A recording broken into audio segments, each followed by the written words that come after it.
everyone, welcome back with me. Don't forget to like, comment, share, and subscribe this channel.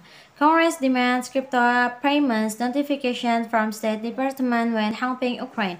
The bill amendment demands the Secretary of State submit reports to congressional committees explaining why the State Department made the determination to pay out rewards in cryptocurrency.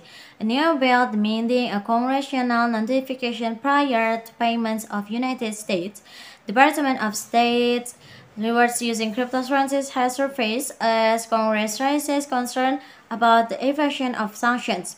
The Rewards for Justice program, a counter-terrorism rewards program run by the Secretary of State, offers rewards for information that prevents international terrorism, citing examples of Russia and Belarus as previously sanctioned regimes that have used cryptocurrency to pursue sanctions. The bill H.R. 7338 demands that the Secretary of State shall notify the appropriate congressional committees not later than 15 days before paying out a reward in cryptocurrency.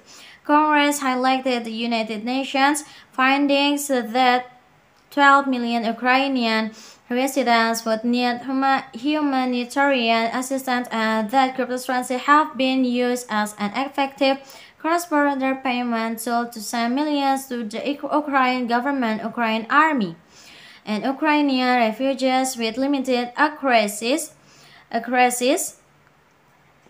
to financial services.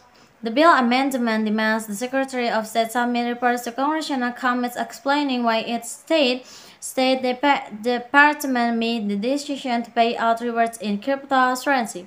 If signed into law, the bill will require the State Department to list each crypto payments that were previously provided. Moreover, the Federal Department will also need to provide evidence as to why cryptocurrency payments would encourage whistleblowers to share intel where compared to rewarding with US dollars or other prizes.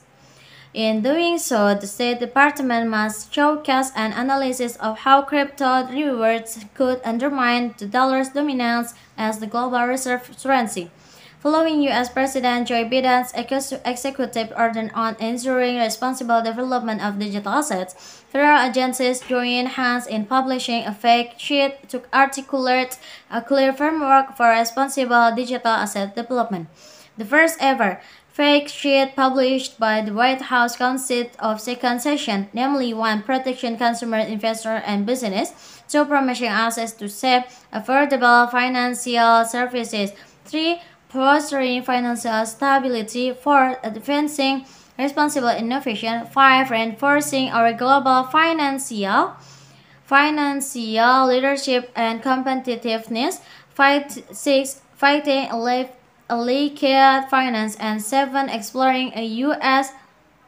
central bank digital currency (CBDC). While some of the sanctions don't contain any particularly new information, federal agencies recommend the creation of a federal framework for non-bank